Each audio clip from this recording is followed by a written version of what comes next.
Je pensais que la confiance était le ciment de la famille. Mais l'amour ne signifie plus rien quand les personnes pour qui vous donneriez votre vie vous volent en silence. La nuit où j'ai ouvert l'application de ma banque et vu les chiffres dégringoler de mon compte Mon Monde ne s'est pas brisé avec fracas. Il s'est fissuré doucement, comme de la porcelaine sous pression. Cette trahison a allumé en moi un feu que je ne pensais pas posséder. Je m'appelle Martine, et avant de vous raconter ce qui m'est arrivé, dites-moi, d'où m'écoutez-vous ce soir? J'aime toujours savoir où mon histoire trouve un écho. Peut-être que quelqu'un quelque part a besoin de l'entendre. J'ai 62 ans. Je suis une infirmière à la retraite et je vis à La Rochelle. Pendant la plus grande partie de ma vie, j'ai cru en trois choses: travailler dur, économiser discrètement et faire confiance à ma famille. Mon mari Henri est parti il y a 10 ans. Un homme bon stable comme la marée, quand il est mort, je lui ai promis que je resterai forte, que je garderai la maison payée et que je vivrais avec dignité. C'est ce que j'ai fait. J'ai tenu mes comptes, j'ai cuisiné pour moi seule, j'ai planté des tomates dans mon petit potager et j'ai constitué un matelas d'économie qui me donnait un sentiment de sécurité, ma poire pour la soif comme je l'appelais. Mon fils Julien, et c'est mon unique enfant, grand gentil, un peu perdu depuis la mort de son père, mais avec un cœur qui autrefois faisait ma fierté. Quand il m'a présenté Mélissa, sa nouvelle petite amie, j'ai essayé de l'apprécier. Elle avait presque 8 ans de moins que lui, une coiffure parfaite, un parfum coûteux et un sourire qui semblait répéter. Mais je me suis dit que si elle le rendait heureux, c'était là l'essentiel. Quand ils se sont mariés, je me tenais au premier rang de la mairie et je priais pour qu'elle voie Julien comme je le voyais, un homme digne d'être aimé pour son âme, pas pour son portefeuille. Mais les signes éteignaient là très tôt. Mélissa faisait des petites remarques, des pics enveloppés de sucre. «Oh, Martine, vous êtes tellement vieille école», disait-elle en riant, en touillant son café avec l'un de ses longs ongles en acrylique. «Vous payez encore vos factures par chèque à la poste. Il faut vivre avec son temps.»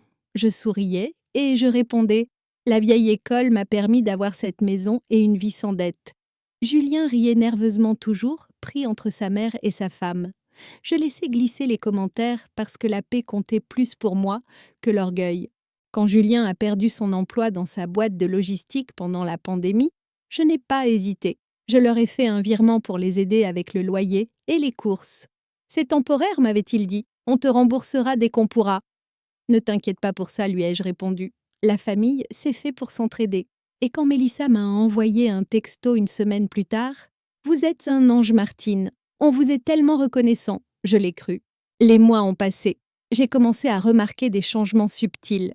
Mélissa a cessé de m'appeler maman et a commencé à dire Martine sur ce ton sec, comme si elle posait une limite que je ne comprenais pas.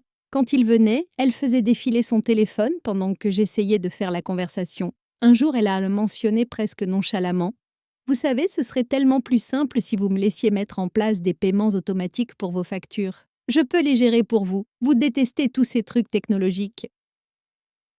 J'ai hésité. Elle avait raison. Je n'étais pas douée avec les applications et les mots de passe. Mais quelque chose dans son empressement m'a fait marquer une pause. «Oh, ça va, merci», ai-je dit gentiment. «J'aime bien garder un œil dessus moi-même.» Elle a ri doucement. «D'accord, d'accord. C'était juste pour aider.» «Attends, maman, pour ma sang, pour dedans.» Quelques semaines plus tard, Julien est venu avec un ordinateur portable. «Maman Mélissa est vraiment douée avec les services bancaires en ligne. Elle peut te montrer comment gérer tes économies plus facilement.» Il semblait si fier, si confiant que j'ai cédé. Je l'ai laissé s'asseoir à côté de moi, ses mains manucurées, tapant sur le clavier, alors qu'elle disait: «On va simplifier tout ça pour que vous ne soyez pas bloqués dehors.» Elle m'a aidé à me connecter, à ajuster quelques paramètres et à noter mon mot de passe sur un papier, juste au cas où.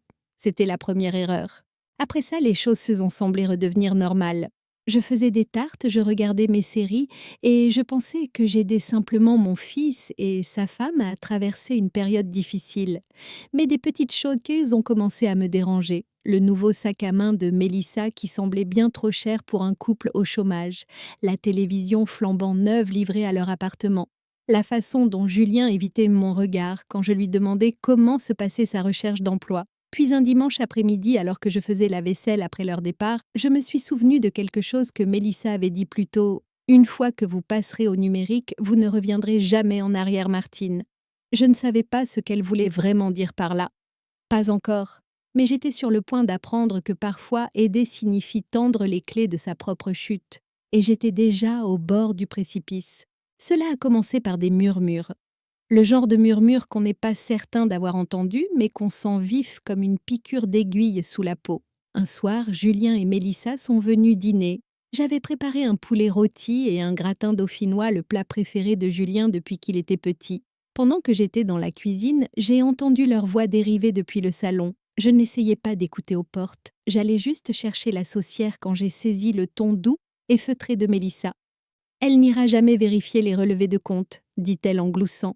Julien a murmuré quelque chose en retour que je n'ai pas pu distinguer. Puis elle a ajouté « Elle te fait trop confiance. » Ma papa ta comme... Non, ma conci. Je me suis figée. Les mots ont fendu l'air comme une lame, silencieux mais mortel. Pendant une seconde, j'ai cru avoir mal entendu. Peut-être avait-elle dit autre chose. Je me suis dit que mon esprit me jouait des tours, que j'étais fatiguée, que l'amour pour mon fils ne devait pas se transformer en suspicion.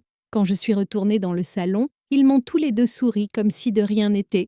Mélissa s'est levée pour m'aider à débarrasser. Julien m'a embrassée sur la joue et a dit « Merci pour le dîner, maman ». Et c'est non. Mais je le sentais, cet étrange silence entre nous, comme un mensonge flottant dans l'air invisible mais lourd. J'ai essayé de dormir cette nuit-là, mais le murmure ne me quittait pas.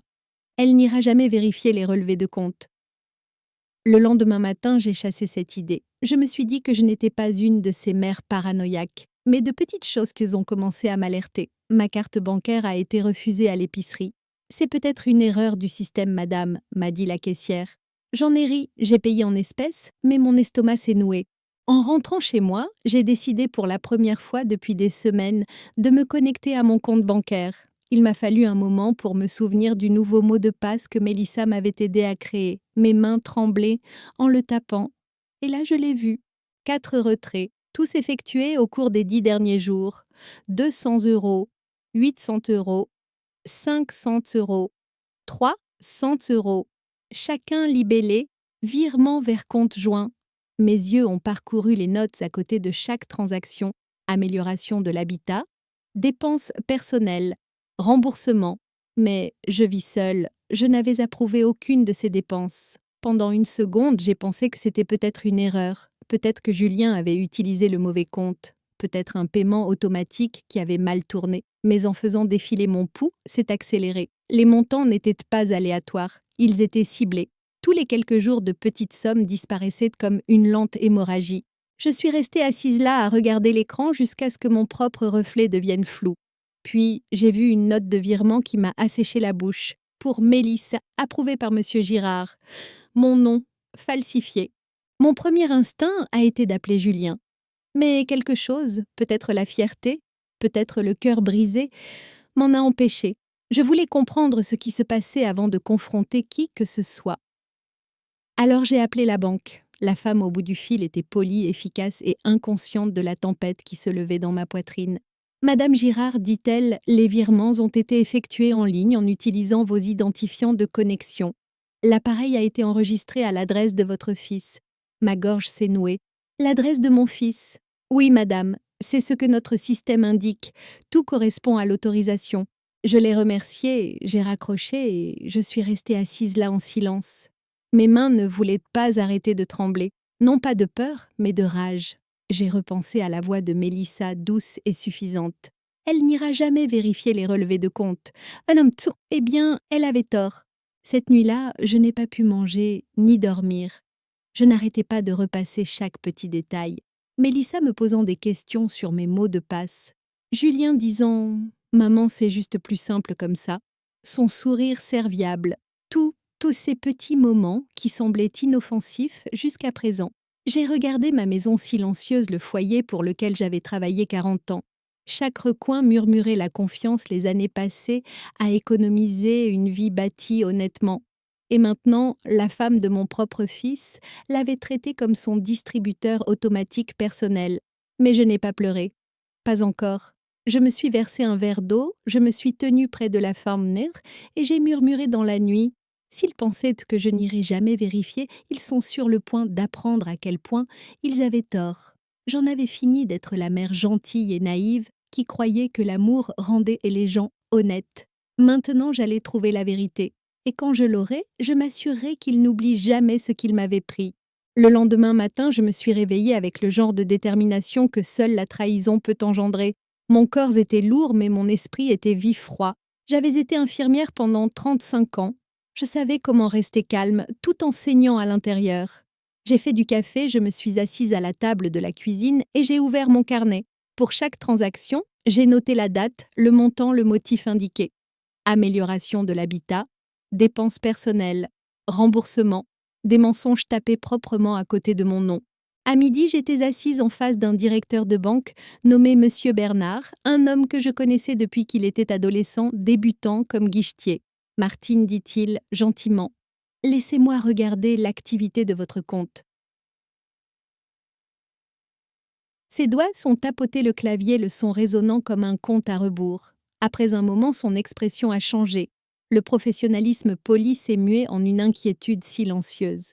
Ces autorisations ont toutes été vérifiées avec votre signature, dit-il en tournant l'écran vers moi. Voyez ici.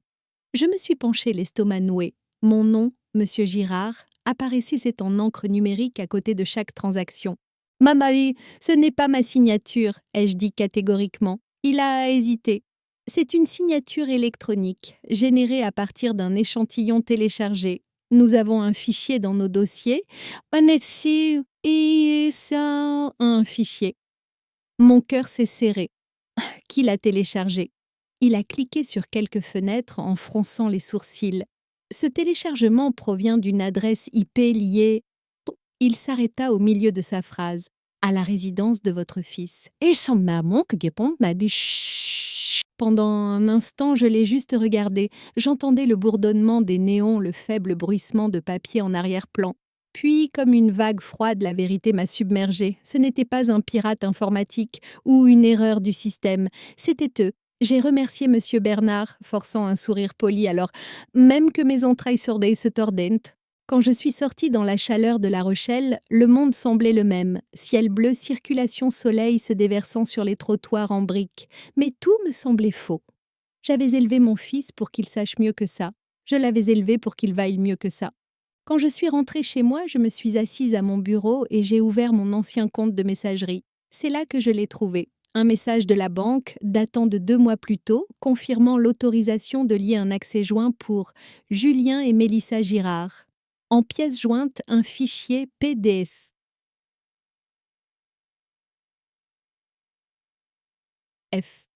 De la signature. Mon nom avec des boucles comme le mien, mais légèrement différent. Le M était tracé différemment. C'était assez proche pour tromper un étranger, mais je connaissais ma propre main. Je me suis souvenue de Mélissa riant un jour pendant un brunch. Je faisais de la conception graphique avant du Photoshop, des trucs numériques. Je peux donner l'impression que n'importe quoi est réel. Oh mad's, à l'époque j'avais souri. Maintenant ce souvenir me donnait la nausée. J'ai regardé le formulaire falsifier la fausse gentillesse, les mensonges souriants et quelque chose en moi a basculé. Ce n'était plus de la confusion. C'était de la résolution. Je n'ai pas appelé Julien, je n'ai pas envoyé de texto à Mélissa.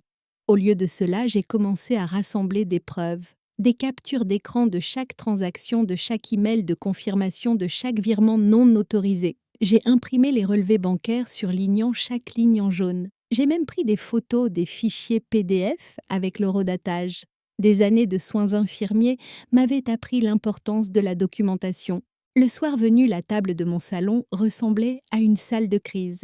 Des piles de papier bien ordonnées, des pense-bêtes, marquant les dates et les montants. Je n'étais plus en colère, j'étais chirurgicale, précise, méthodique. J'ai repensé à la promesse de Julien quand Henri est mort. « Maman, je m'occuperai toujours de toi. » J'avais cru ces mots. Maintenant, ils résonnaient comme un mensonge gravé dans le marbre.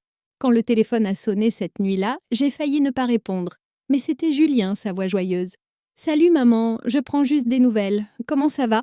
J'ai ravalé ma fureur. « Tout va bien mon chéri, ai-je dit doucement. Je suis juste en train de mettre un peu d'ordre dans mes affaires. »« Bien, Mélissa disait qu'on devrait passer dimanche pour le dîner si ça te va. »« C'est parfait, ai-je répondu. Ce sera bien d'être tous ensemble. » Il a ri. « Tu as l'air fatigué, tu es sûr que ça va ?»« Oh, je vais bien, ai-je dit souriant, même s'il ne pouvait pas le voir. Mieux que je n'ai été depuis longtemps. » Quand j'ai raccroché, j'ai regardé la pièce silencieuse autour de moi. Chaque tic-tac de l'horloge ressemblait à un battement de cœur, un compte à rebours. S'il comptait me sourire tout en me volant aveuglément, alors je sourirais aussi, mais cette fois ce serait moi qui observerais. S'il voulait me voler, me suis-je murmuré, il le ferait en souriant, et je leur sourirais en retour. Jusqu'à ce que le masque tombe. Dimanche est arrivé avec un soleil si éclatant qu'il en semblait cruel. J'ai passé la matinée à mettre la table.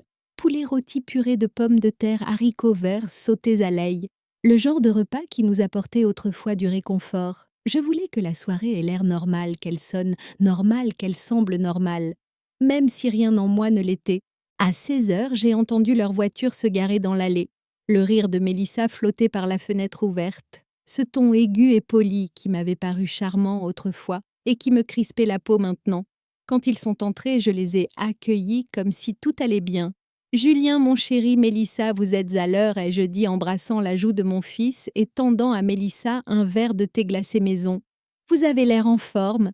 Mélissa rayonnait, passant ses cheveux blonds et lisses derrière son oreille. Vous êtes trop gentille, Martine. Il ne fallait pas vous donner tout ce mal. Oh, ce n'était rien, ai-je dit doucement. Les dîners de famille sont sacrés dans cette maison. Je pouvais sentir les yeux de Julien m'étudier. Peut-être sentait-il quelque chose, le calme avant la tempête. Le dîner a commencé tranquillement. Mélissa a parlé de redécorer leur appartement. On va bientôt avoir un plan de travail en marbre, du vrai marbre. Pendant que Julien hochait la tête, distraitement, en sirotant sa boisson, j'ai souri écoutant la laissant se mettre à l'aise. Alors ai-je dit d'un ton léger en découpant le poulet. Comment se passe le nouveau travail, Julien? Il s'est éclairci la gorge. C'est bien, maman, toujours en formation. Et toi, Mélissa, tu es toujours en freelance, n'est-ce pas? Oh oui, dit-elle avec ce sourire répété. Les affaires marchent fort. Les clients n'arrêtent pas d'arriver. J'ai hoché la tête. C'est merveilleux. Nous avons mangé, nous avons ri, un peu. Je leur ai parlé du nouveau chiot d'une voisine et Mélissa a fait semblant de s'y intéresser. Pendant tout ce temps, je regardais la main de Julien s'agiter sous la table, la façon dont Mélissa évitait mon regard quand je mentionnais l'argent. Quand le dessert est arrivé, une tarte tatin, la préférée de Julien, j'ai lancé mon offensive. Vous savez, dis-je nonchalamment en servant la tarte, ma banque m'a appelé l'autre jour. Juste une vérification de routine. Ils m'ont demandé si j'avais autorisé quelques virements en ligne. La fourchette de Mélissa s'est figée en l'air. Pendant 1 seconde, un battement de cœur. Son sourire a vacillé, puis elle a ri un peu trop fort. Oh, vous savez comment sont ces banques. Toujours à appeler pour quelque chose. Julien a forcé un rire aussi, mais il sonnait faux.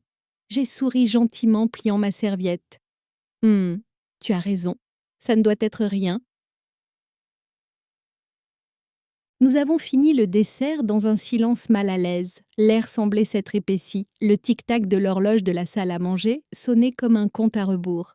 Après avoir débarrassé les assiettes, Mélissa s'est excusée pour passer un appel rapide. Elle est sortie sur la terrasse, téléphone à la main.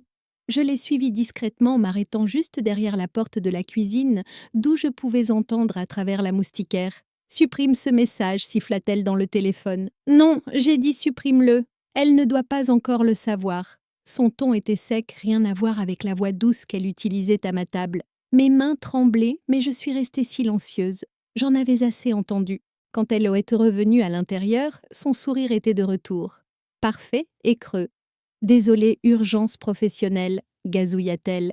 J'ai hoché la tête, le regard stable. « Bien sûr. » Après le dîner, je les ai raccompagnés à la porte. Julien m'a serré dans ses bras raides distraits. « Je t'aime, maman », dit-il doucement. Je l'ai tenu un peu plus longtemps que d'habitude. « Je t'aime aussi », ai-je murmuré. « Toujours. » Mélissa m'a fait une accolade rapide et un sourire parfumé. « Merci pour le dîner, on se voit bientôt. » Quand la porte s'est fermée et que leur voiture a disparu au bout de la rue, je me suis appuyée contre le cadre, expirant lentement.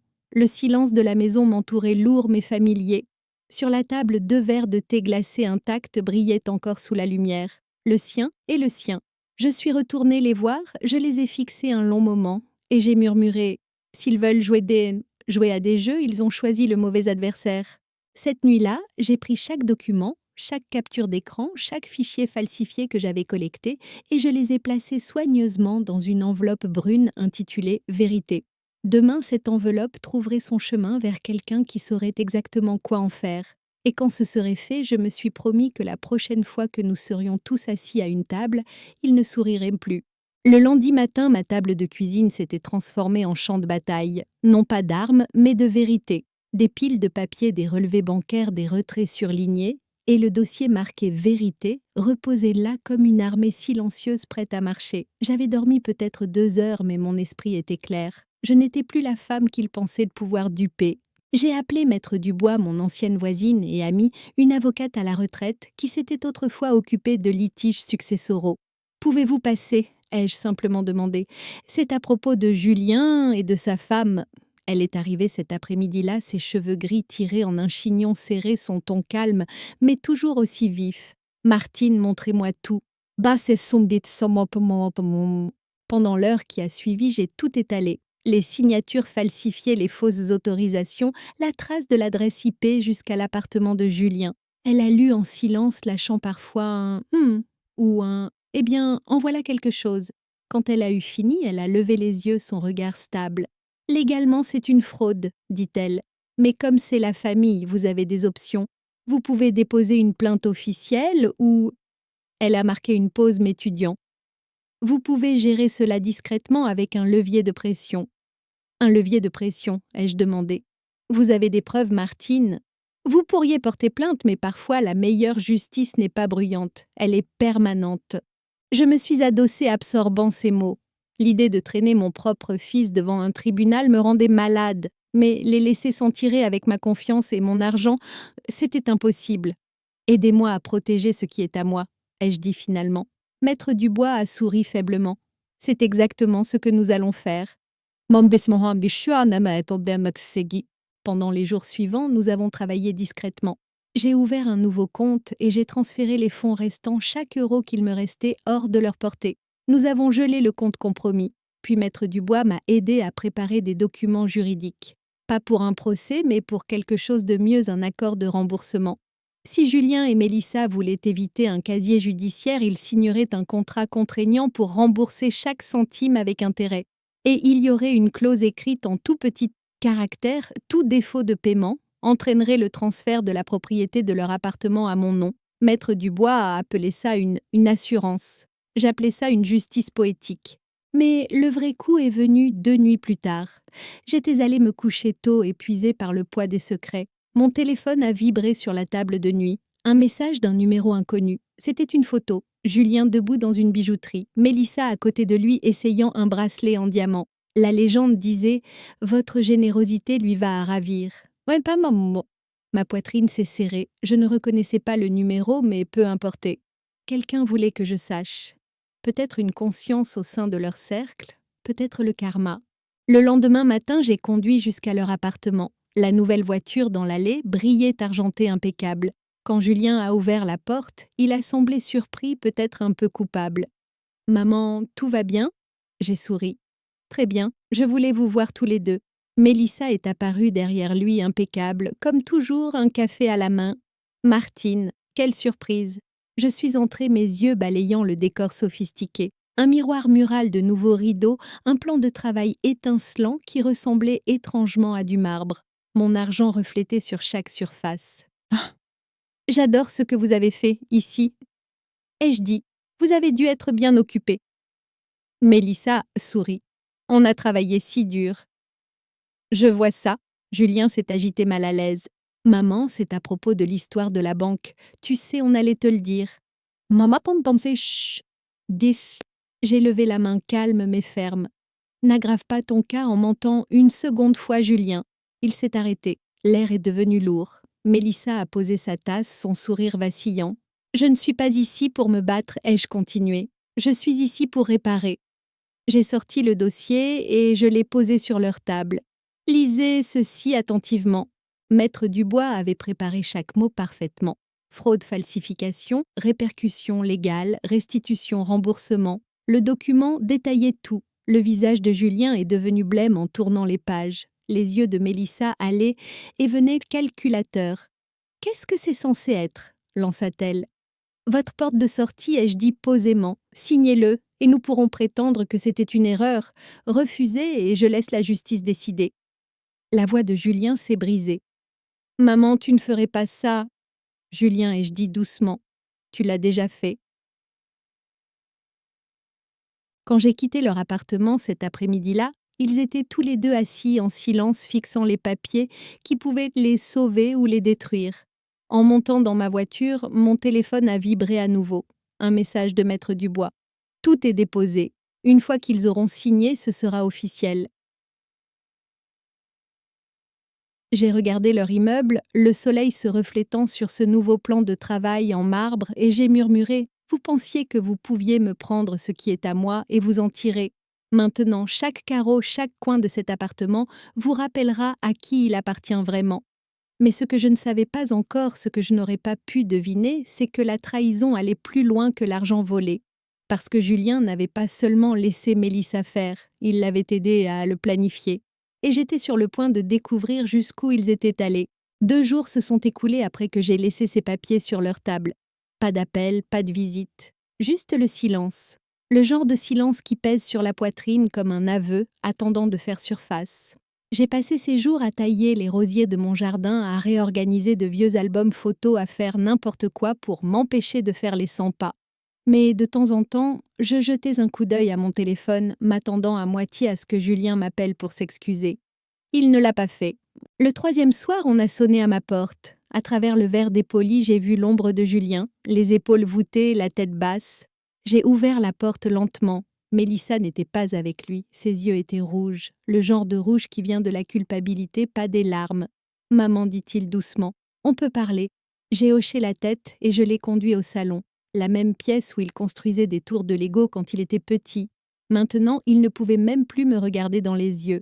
Il s'est assis les mains jointes. « Je ne voulais pas que ça aille aussi loin, commença-t-il. Mélissa a dit qu'on te rembourserait, elle a dit que c'était temporaire. » Temporaire, ai-je répété le mot lourd sur ma langue, comme un orage ou un mensonge. Il a tressailli. Maman, je pensais juste. Je l'ai coupé, ma voix calme mais ferme. Tu pensais que je ne m'en apercevrais pas. Tu pensais que ta mère, la femme qui a maintenu cette famille à flot pendant 40 ans, était trop vieille, trop confiante, trop molle pour voir clair dans votre petit stratagème. Il a baissé les yeux silencieux. Sais-tu ce qui m'a fait le plus mal, ai-je continué? Pas l'argent, ni même la falsification. C'est de savoir que le garçon que j'ai élevé, celui qui me tenait la main quand ton père est mort, est resté les bras croisés pendant que sa femme me volait. Maman, j'essayais de la protéger, dit-il, la voix brisée. En me détruisant, il a enfoui son visage dans ses mains. Elle a dit qu'on en avait besoin, maman, qu'on le rendrait quand ça irait mieux. Je me suis penchée en avant. Alors pourquoi les signatures falsifiées? Pourquoi les mensonges? Pourquoi le murmure « Elle n'ira jamais vérifier les relevés de compte ?» Il s'est figé, le sang quittant son visage. « Tu as entendu ça ?» ?»« Oui, ai-je dit simplement. J'ai tout entendu. » Il avait l'air vaincu, les épaules affaissées, la voix à peine audible. Elle a dit que tu ne le découvrirais jamais. « Oh, je découvre toujours tout, ai-je répondu. Je donne juste aux gens le temps de révéler qui ils sont d'abord. » Mélissa est arrivée au milieu de notre conversation, claquant la porte derrière elle. « Martine, qu'est-ce que c'est que ça ?» lança-t-elle, agitant l'accord signé que je leur avais laissé. « Vous ne pouvez pas nous menacer d'une action en justice. Nous sommes de la famille. » Je me suis levée stable, chaque parcelle de moi calme comme l'acier. La famille ne vole pas, la famille ne falsifie pas, la famille n'humilie pas ses aînés en appelant ça de l'aide. Elle a levé les yeux au ciel, masquant sa peur par l'arrogance. Vous réagissez de manière excessive. Vous avez plein d'argent. C'est quoi, quelques milliers d'euros? Ah, quelques milliers, ai-je dit doucement. Tu crois que je me soucie des chiffres? Vous m'avez pris ma tranquillité. Vous m'avez pris le dernier reste de confiance que j'avais en mon propre enfant. Pendant un moment, personne n'a parlé. L'air entre nous était si épais qu'on aurait pu s'y étouffer. Puis Maître Dubois est sorti du couloir. Je lui avais demandé d'attendre dans la pièce du fond au cas où les choses tourneraient mal. La mâchoire de Mélissa est tombée. Maître Dubois est mon conseil juridique, ai-je dit. Tout a été documenté. Si vous n'honorez pas l'accord, l'affaire ira au tribunal. Et oui, vous perdrez ce bel appartement neuf que vous avez acheté avec mon argent. La voix de Mélissa s'est brisée. Vous ne pouvez pas faire ça. C'est déjà fait, dit Maître Dubois d'un ton neutre. Vous avez signé les papiers. Julien a regardé sa femme pâle, tremblant furieux. Puis moi, maman, s'il te plaît, ne gâche pas nos vies. Je l'ai regardé droit dans les yeux. « Mon fils, tu l'as fait toi-même !» Mélissa s'est retournée contre lui en hurlant. « Je t'avais dit qu'elle vérifierait. Je te l'avais dit. » Je n'ai pas dit un mot de plus. J'ai marché jusqu'à la porte, je l'ai ouverte et je me suis écartée. « Dehors, ai-je dit. Vous aurez des nouvelles de Maître Dubois d'ici la fin de la semaine. » Julien s'est attardé un instant, les yeux brillants. « Maman, va !» ai-je murmuré. Il est parti sans un autre mot. Mélissa s'était sortie en trombe après lui. Quand la maison est retombée dans le silence, je me suis affalée sur ma chaise. Mes mains tremblaient, mais pas de peur, de soulagement. L'orage avait enfin éclaté. Dans les semaines qui ont suivi Maître Dubois, s'est occupé de tout. Mélissa a essayé de se défiler de l'accord, mais les preuves étaient en béton. Les remboursements ont commencé. De petits morceaux amers de restitution. Mais au fond de moi, je savais que ça ne durerait pas. Les gens comme elle ne pensent jamais que les règles s'appliquent à eux. Et j'avais raison, car en quelques mois, leurs paiements se sont arrêtés, leur arrogance est revenue. Et bientôt, cette petite clause en petit caractère reviendrait finir ce qu'ils avaient commencé. 3 mois ont passé, 3 longs mois silencieux. Au début, les paiements arrivaient à temps. De petits virements électroniques toutes les 2 semaines. Chacun libellé, remboursement. Je n'ai jamais répondu, jamais appelé, jamais exulté. Je n'en avais pas besoin. Le silence est la punition la plus aiguë pour ceux qui attendent le pardon. Puis, un jour, le virement s'est arrêté. J'ai attendu 1 semaine, puis 2. Rien. Maître Dubois leur a envoyé un avis de rappel. Pas de réponse. Une autre semaine a passé, puis est arrivé un court email de Julien. « Maman, c'est un peu serré en ce moment. On te rattrapera ça le mois prochain. S'il te plaît, ne fais rien de radical. » J'ai regardé ce message pendant un long moment. Si poli, si prudent, si creux. C'était le même ton qu'il utilisait quand il était enfant et qu'il était pris en train de mentir. Le ton qui disait « Peut-être que si j'ai l'air assez gentille, elle ne me punira pas. » Mais cette fois, je n'étais plus cette mère-là. J'ai transféré le message à Maître Dubois. Sa réponse est arrivée en quelques minutes. Défaut de paiement confirmé, nous procédons au transfert de propriété. 2 semaines plus tard, j'étais assise dans son bureau, signant une petite pile de papier. Chaque signature me donnait l'impression de fermer un chapitre. Stable délibéré final. Quand j'ai eu fini, elle a souri et a fait glisser le dernier document vers moi. « Félicitations, Martine. Vous êtes maintenant la propriétaire légale du 14 bis rue des Alizés. » L'appartement de Julien et Mélissa. Le même avec les plans de travail en marbre, la voiture argentée, les rires qui résonnaient autrefois lors de mes appels. Le mien maintenant, non pas par cupidité mais par justice. Je ne me suis pas précipitée pour leur annoncer. J'ai laissé la lettre du bureau d'enregistrement s'en charger. Ce vendredi-là, juste après le crépuscule, on a frappé à ma porte. Fort, avec colère. Quand j'ai ouvert, Mélissa se tenait là, les cheveux en désordre, les yeux flamboyants. Julien était derrière elle pâle et silencieux. « Vous pensez que ça fait de vous une bonne personne ?» cracha-t-elle. « Prendre notre appartement, quel genre de mère fait ça ?» J'ai soutenu son regard furieux avec calme. Le genre de mère qui en a assez de se faire voler. La voix de Julien tremblait. « Maman, s'il te plaît, on n'a nulle part où aller. Vous aviez 3 mois, ai-je dit. 3 mois pour montrer que vous étiez sincère. Au lieu de ça, vous avez choisi à nouveau le mensonge. C'est votre choix, pas le mien. » Mélissa s'est avancée, son ton venimeux. « Vous pensez que ça vous rend forte, ça vous rend juste seule. »